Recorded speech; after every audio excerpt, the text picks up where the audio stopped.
This episode is brought to you by Marvel Studios Echo. All episodes streaming January 9th, only on Hulu and Disney+. Rated TV MALV. Viewer discretion advised. Maya Lopez has betrayed her mentor, the notorious Kingpin. Now on the run, she returns to her hometown to prepare for the biggest fight of her life. Don't miss Marvel Studios' hardest-hitting series yet. An epic 5-episode event. Marvel Studios Echo. All episodes streaming January 9th, only on Hulu and Disney+.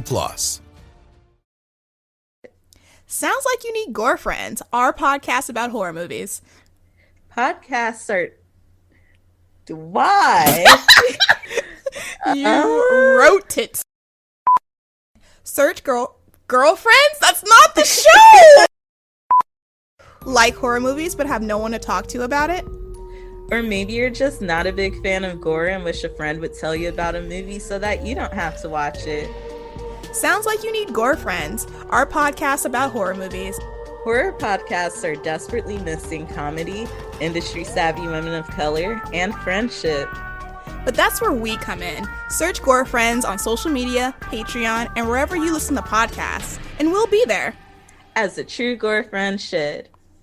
I'm happy with that. If you're happy with it. I think we got something in there. Yeah. I think we got something.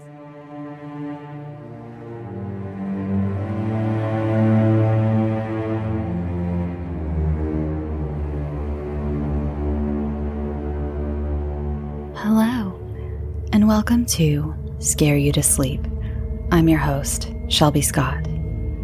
I, first and foremost, apologize for the short episode. I got my first vaccine shot this week, yay, along with my period, and I'm kind of way physically wiped out right now. But I hope many of you enjoyed the bonus episode I released yesterday. I released that to sort of make up for today. Also, to make up for this short week, next week is, drumroll please, finally a new guided nightmare. I know. I was starting to doubt myself. For those of you who have listened to the show from episode 1, I think you're really going to love the new guided nightmare. I'm really excited to release it. It was like talking through my anxieties about writing them for the voicemail episode kind of sparked this new imagination in me, and I'm really excited about it. It'll be out late Tuesday night, and I can't wait to hear what you all think of it. Oh, and speaking of voicemails, one more thing before we get started. Thank you so much to those of you still sending in voicemails. I will happily compile them until I have enough for another voicemail episode. So feel free to send in questions, thoughts, threats, creepy shit, or whatever else passes through your beautiful brains. The link is at the bottom of the show notes, and I cannot wait to hear from more of you. I want to hear how creative you can get too. I think some of you can really scare me. I've gotten some creepy emails from some of you, and they've jarred me. And so with voicemails, I think you can do better than you did last week. Okay, now on to this week's story. This is from Malcolm Johnson, who you know as the runner of the Horror Show blog, which I will link in the show notes, and from his fantastic stories. It's Only a Paper Moon, which is one of my favorites I've had on the show actually, as well as Sleeping and Dead Things at the End of Her Rope. This week, he has for us Brunch with Mother.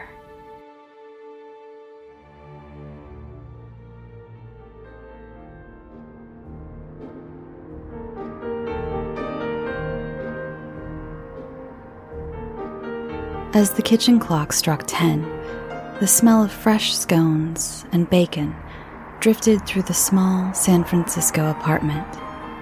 Heat from the oven warmed the space, and light streamed in through the open window. It was a perfect day. Unfortunately, today was brunch day.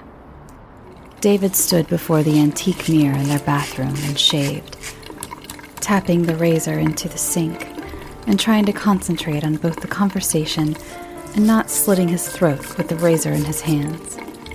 His stomach growled as he hurried through the process, eager to get the shaving done before Deborah destroyed the kitchen and before his mother arrived. he called out. "She won't stay long. She never does. You know that." He rinsed the razor, tapped the blade against the cold, white sink, then dragged it over his right cheek. He heard a slam from the kitchen inside. "Come on, Deborah. It's not that bad. She will be in and out of here in an hour or so. She's just visiting, like always." A crash of drawers from the kitchen filled the air, followed by the slamming of a door somewhere. David rinsed the remaining shaving cream off, dried off with a blue towel from the rod, and applied lotion to his face. He walked from the bathroom and folded his arms over his bare chest. "Deborah, please. We can talk through this later, but she's going to be here in a minute, and I want to greet her clothed." He smiled. Deborah returned the smile, but it was cool and somewhat transparent. David moved toward her. "I'll make sure she gives more notice next time, okay? But just for now, can we be civil? Please?" David ran a hand over his head. He knew Deborah didn't like his mother. Not many people did. But these visits had to happen. "Just stay off in the bedroom, and you won't even have to deal with her at all. She's not expecting to hang out with you. Just me." He dipped his head, pleading. She nodded and moved off down the hall, saying nothing. David bowed his head, breathed out a long sigh, then moved to the bedroom to get dressed.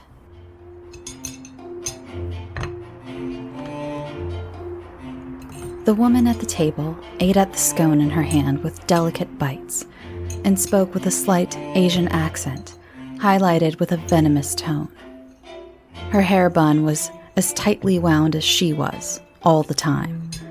She blurted out comments on everyone she knew during her visits, and David sat and listened with disinterest.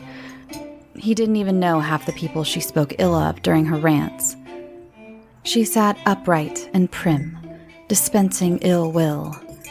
He'd listened to his mother badmouth everyone from his father to his sister to his quote-unquote horrible gay neighbors, and he'd had just about all he could take for one morning. She lightly touched her jet black hair, and David wondered if she dyed it.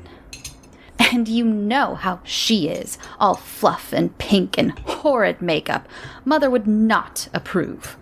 She rubbed her arms and glanced around the apartment through her thick glasses. "You always keep it so cold in here." David brushed off the comment about the cold as best he could and walked to the wall heater to boost it even more. "Well, she is your sister, Mom." David grinned, returned to the table, and finished his bacon. The coffee swirled in his cup as he checked the time out of the corner of his eye. "My sister is a ridiculous beast of a woman." She swatted the words away with her hand as if swatting at bugs. "Enough about her. She makes me so upset." She dropped the scone onto the plate and looked at her son with dull eyes. "So, this girl you said you were seeing, when do I finally get to meet her?" She sipped her coffee. David looked at her and wanted to laugh as the thought of him somehow making Deborah appear through magic appeared in his head. He shook it off. "She's out." "Out?" His mother rolled her eyes and leaned back in the chair with a smug look on her face. "Last time, she had some sort of appointment and couldn't be here either." She tutted. "I'm beginning to think she is avoiding me." "Well, you don't give us much notice, do you?" David tried to remain polite. "Your own mother needs to give notice? Schedule an appointment?" She frowned. "Well, nice to know where I stand." "It's common practice, letting someone know you're thinking about coming by." David couldn't hide his impatience. and his mother gave him that face that registered both hurt and anger. He'd grown to hate that face as a boy. It was even worse now.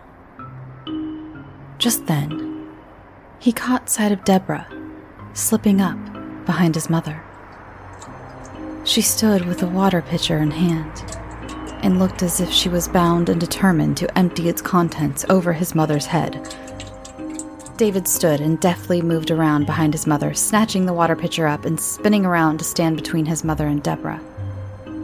His mother gasped and ducked back a bit, catching her breath and blurting out, "What on earth is wrong with you?" She frowned and muttered something in Japanese under her breath.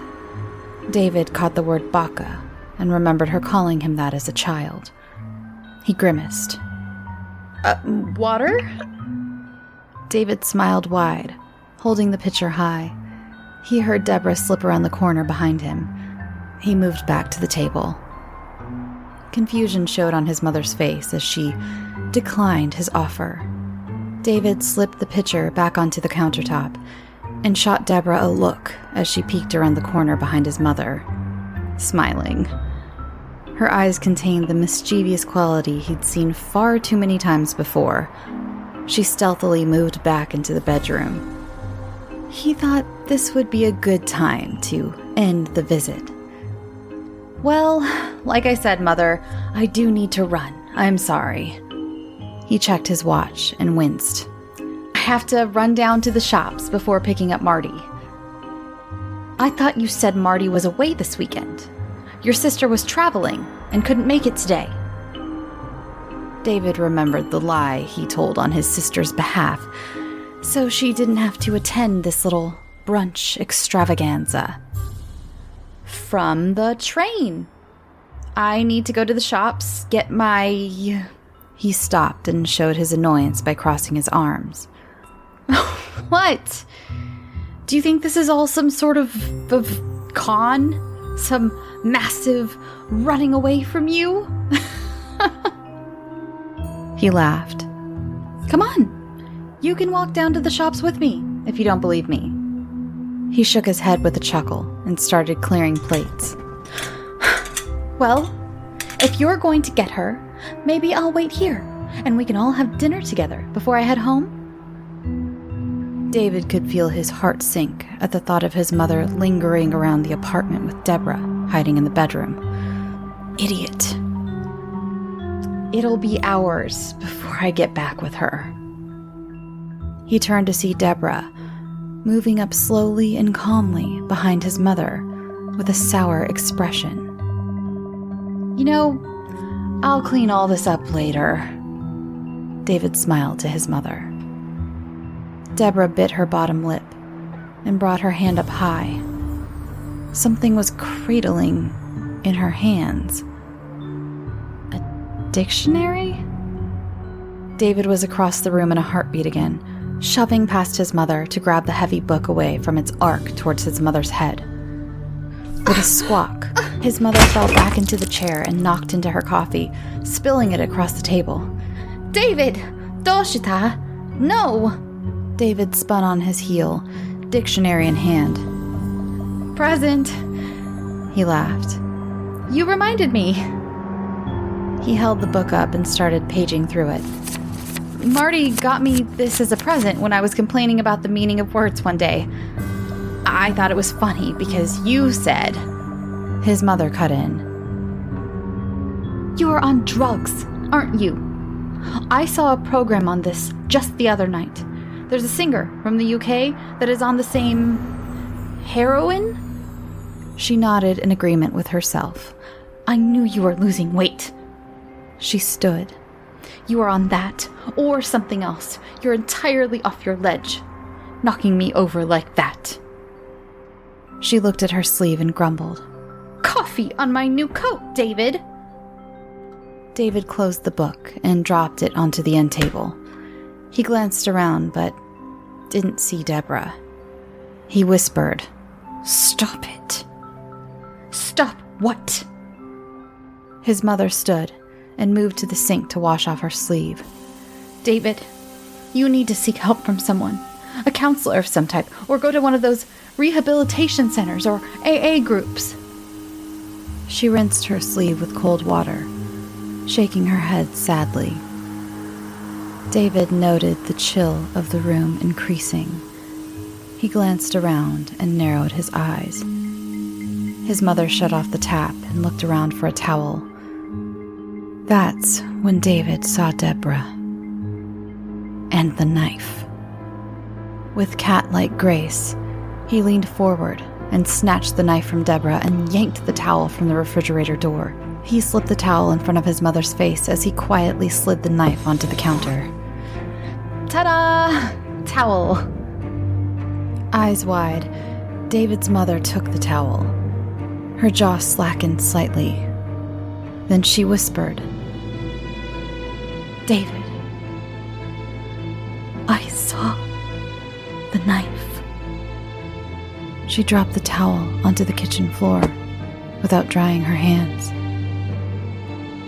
"David." David tried with all his might to come up with why he would be waving a knife around his mother. Nothing fit. He watched as the color drained from his mother's face. She blinked. It was floating. Just there. Floating in the air. His poor mother's face was pale and shocked. Floating in the air, David. Floating? He looked over at the knife on the countertop. I don't understand. He furrowed his brow. Floating in the air, David. Right there. Inches before my face.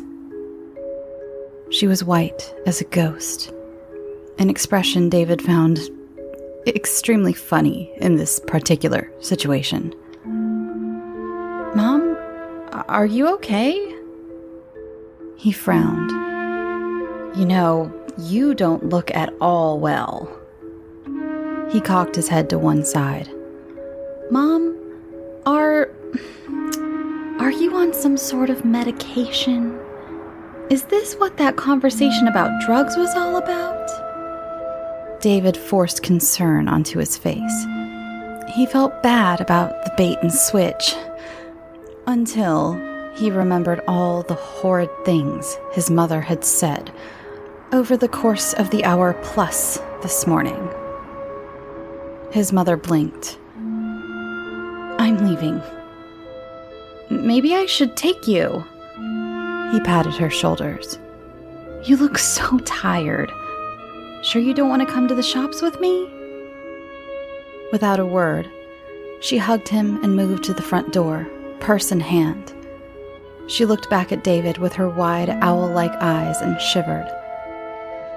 "Say hello to Marty for me. Maybe we can all meet for dinner. One night next month?" She shivered slightly. "Out somewhere. I miss her." She swallowed hard as she glanced around the apartment, resting briefly on a photo on the wall of the living room. She made her way towards the door, looking around like a child on a haunted house ride. She waved back at David, tried to produce a smile, more like a grimace, and closed the door behind herself quickly.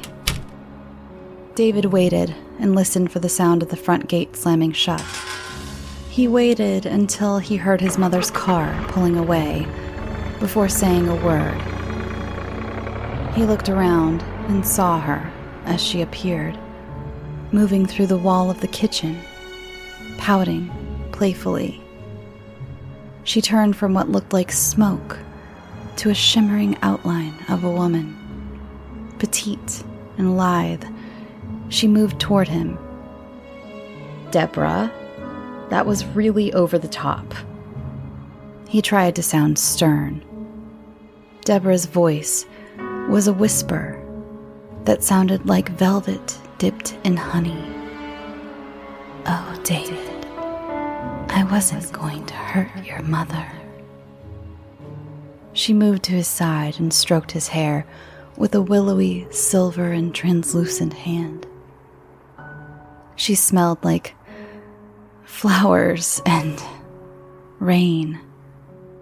Her feet drifted a mere inch above the floor as she glided around him slowly. "She's an old woman, Deborah. She could have had a heart attack." He sighed. "Really, that was just not right." Deborah pouted harder and slowly drifted backwards. Her velvet whisper drifted to his ears as she started to fade away. "I'm sorry, David." "Wait," he sighed. "Come back." David sighed again and placed his hands on his hips. "Come on." Deborah appeared behind him. "What?" She blinked innocently. Her hair was cut in a short shag, and her face was full and beautiful. Her hands moved behind her back, and she looked coy. David turned around and cocked his head to the side. "Just be nicer." He smiled sweetly to her. "Please, as mean as she is, she's still my mother." Again, the syrupy whisper filled the room. "I'll try." She shimmered and had a smile across her face. David returned the smile and took a deep breath. He could smell her floral scent. Deborah's arms wrapped around his neck, and she pressed in closer. Her body rose slightly, so her chest was at his eye level. Then she slithered down his front. She floated above the floor, looking into his eyes. Her silky voice seemed in front of him and all around him when she spoke. "Forgive me." Effort on her face and in her eyes, so she became less translucent, more physically present. She kissed him, and the room grew colder. The two sank into the sofa. The shops would wait.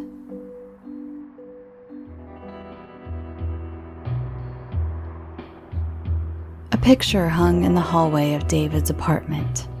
In it, a woman dressed in a mini dress stands in David's apartment's kitchen by a refrigerator. An older style, but in the same spot. The image was slightly faded, and the colors have mostly washed away. She looks happy and vibrant as the brilliant golden light streams through the kitchen window and lights up her face. Deborah Shelley Summers, Eastmont Terrace, summer 1963, was written in the corner of the 8x10 image. Even now, she didn't look a day over 30.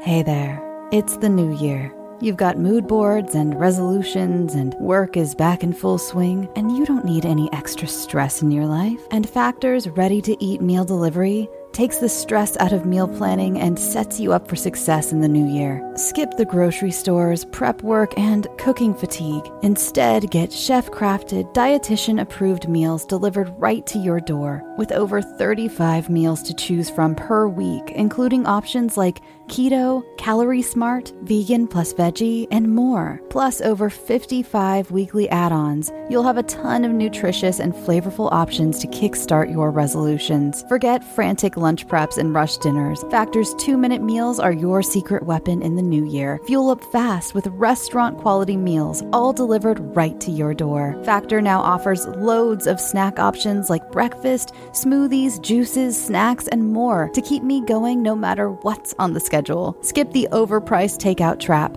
Factor is cheaper and way more delicious than takeout. Get chef-crafted, restaurant-quality meals delivered right to your door. They are ready to heat and eat in just 2 minutes, which means more time for you. Need a special occasion meal? Gourmet Plus is the perfect solution if you're looking for fast, upscale options done easily. When things get hectic, Factor is flexible. Change up your order every week with plans from 4 to 18 meals per week. Or pause or reschedule your deliveries anytime. Stress less over meal times in the new year. Factor's no prep, no mess meals free up time otherwise spent on shopping, cooking, and cleanup. No more wasting time in the kitchen. Not only does Factor offer fast, simple solutions when I'm too busy to cook, they also help me stay on top of my goals. With offerings like Protein Plus and Keto, I can stay on track. This is definitely going to come in handy for my New Year's goals. Factor has everything I need for a week of flavorful, nutritious eats. In addition to ready-to-eat meals, they have cold-pressed juices, smoothies, energy bites, extra protein, veggie sides, and more to keep me energized during frantic times. Head to factormeals.com/scareyoutosleep50 and use code scareyoutosleep50 to get 50% off. That's code scareyoutosleep50 at factormeals.com. As many Scary to Sleep fans know, I've been going through a lot of changes in my life. And one thing I've been doing is getting my finances much more organized, and that includes paring down some of the subscriptions I pay for. It feels like everything is a subscription these days, be it for the gym or streaming services or music. The list goes on, and something that has helped me tremendously is Rocket Money. They not only helped me cancel subscriptions that were a pain to try to do myself. Have you ever tried to deal with some of these companies directly? It's just a headache. Rocket Money also alerts me when the subscriptions I did keep go up in price, giving me the ability to weigh my options and keep those little extras that add up oh so quickly in check. Rocket Money is a personal finance app that finds and cancels your unwanted subscriptions, monitors your spending, and helps lower your bills. I can see all of my subscriptions in one place, and if I see something I don't want, I can cancel it with a tap. I never have to get on the phone with customer service. Rocket Money has over 5 million users and has helped save its members an average of $720 a year with over 500 million in canceled subscriptions. Stop wasting money on things you don't use. Cancel your unwanted subscriptions by going to rocketmoney.com/scareyoutosleep. That's rocketmoney.com/scareyoutosleep. rocketmoney.com/scareyoutosleep. Thanks for listening, and thank you, Malcolm, for the story. It was a little lighter than your usual work, and I really liked it. I feel like this was very enjoyable for this tired week of mine. I will see you again next week. Like I said, next week will be a guided nightmare and a normal episode. I apologize for this week. I hope you can forgive me. Go follow the show on all the social medias. They're all linked in the show notes, by the way. Facebook, Instagram, Twitter. You can join the Discord channel. Go leave me a voicemail. All that fun stuff. I should have new merch soon available as well. So that'll be fun. And I think that's all for this week. Go drink some water. I know you haven't had enough today. And go get some sleep. Sweet dreams.